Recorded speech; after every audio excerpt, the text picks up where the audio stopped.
Bienvenue à la pensée du jour. Aujourd'hui, faire face à la souffrance. Oh, qui n'a pas passé par la souffrance? Et j'aimerais regarder avec vous une partie de la vie de l'apôtre Paul qui a eu, lui, à passer au travers beaucoup de souffrance. Et c'est un point, je pense, qui est important de partager. Être un enfant de Dieu, né de nouveau, ne nous épargne pas de la souffrance ni des épreuves, sauf qu'être un enfant de Dieu change notre façon d'affronter la souffrance et les épreuves de la vie. Ce même Paul a écrit plusieurs versets sur la souffrance et sur les épreuves. Et j'aimerais ça qu'on puisse juste lire 2 Corinthiens, chapitre 11, versets 24 à 30, qui nous donne un résumé des souffrances que l'apôtre Paul a pu vivre, juste pour nous montrer que la souffrance, parfois, fait partie de la vie, même d'un enfant de Dieu. Et l'apôtre Paul dit, 5 fois j'ai reçu des Juifs la série de 39 coups. 3 fois j'ai été battu à coups de fouet par les Romains. Et 1 fois, on m'a blessé en me jetant des pierres. 3 fois, j'ai fait naufrage. 1 fois, je suis resté 1 jour et 1 nuit dans les flots.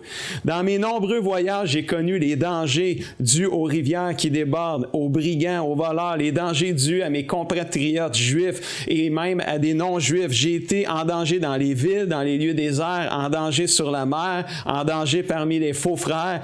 J'ai connu des travaux pénibles, de dures épreuves. Souvent, j'ai été privé de sommeil. J'ai eu faim, j'ai eu soif. Souvent, j'ai été obligé de jeûner.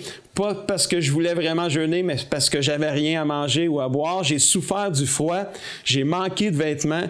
Et sans parler du reste, il y a ma préoccupation quotidienne de tous les jours. Le souci que j'ai de toutes les églises que l'apôtre Paul a fondées. Si quelqu'un est faible, disait l'apôtre Paul, je me sens faible aussi. Si quelqu'un est détourné de la foi, j'en éprouve une vive douleur. S'il faut que je me vante, je me vanterai de ma faiblesse, disait l'apôtre Paul. Et je partage ce texte pour vous montrer que personne n'est exempt de la souffrance ou de vivre des souffrances et des épreuves. L'apôtre Paul, qui a écrit presque la moitié du Nouveau Testament, en a vécu beaucoup de souffrances juste dans les textes qu'on vient de lire.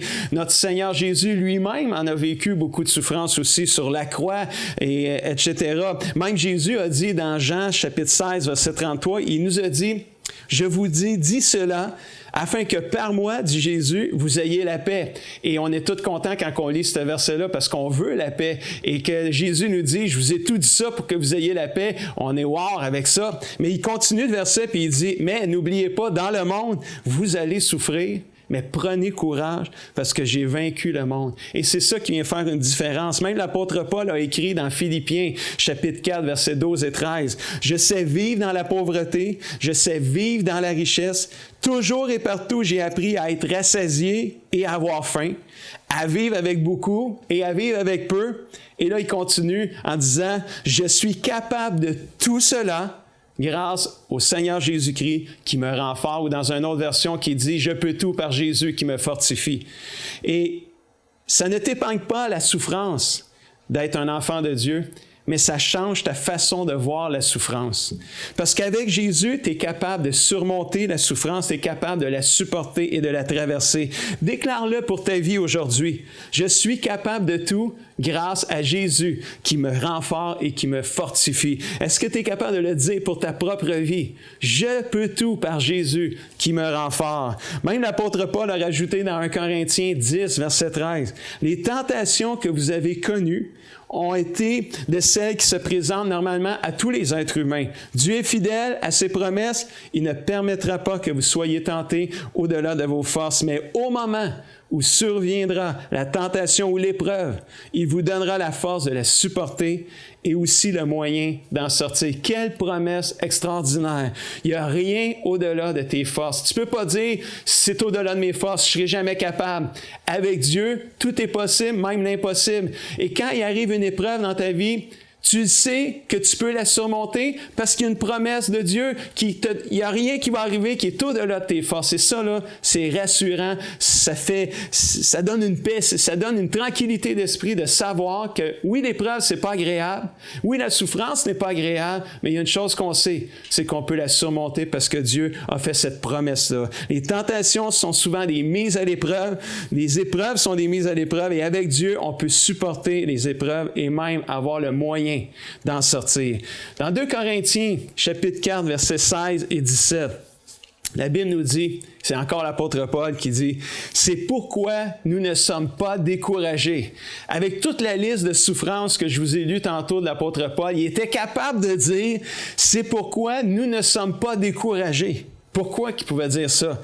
Même si notre corps s'use petit à petit, ce qui est au fond de nous devient chaque jour nouveau.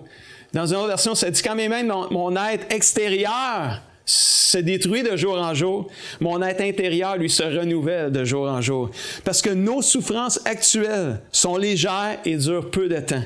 Mais elles nous préparent une gloire extraordinaire, l'éternité avec le Seigneur. Cette gloire dure toujours et elle est beaucoup plus grande que nos souffrances. Voyez-vous, c'est pour cela que l'apôtre Paul, malgré toute la souffrance qu'il a vécue, toutes les injustices qu'il a pu vivre, toutes les critiques qu'il a pu recevoir, il pouvait rester solide et persévérer.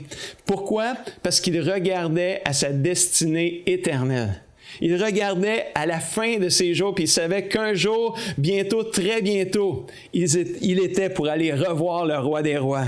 Il regardait à sa nouvelle destinée, le ciel et la vie éternelle avec le Seigneur, et c'est la même chose pour nous aujourd'hui.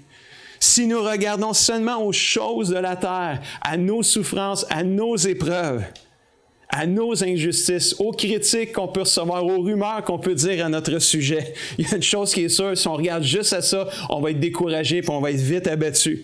Mais si on apprend à regarder au Seigneur et à la vie éternelle qui s'en vient avec lui, nous serons heureux et pleins d'espoir malgré la souffrance et malgré les épreuves qu'on peut vivre. La Bible nous dit, quand on tourne nos regards vers le Seigneur, on est rayonnant de joie et ça, c'est une vraie vérité. Faire face à la souffrance n'est pas impossible pour les croyants, car avec Jésus, tout devient possible. N'ayez pas peur de la souffrance. Surmontez-la au nom de Jésus. Amen. Pour aller plus en profondeur, vous pouvez lire et télécharger la version complète de cette pensée du jour sur le site enseigne-moi.com.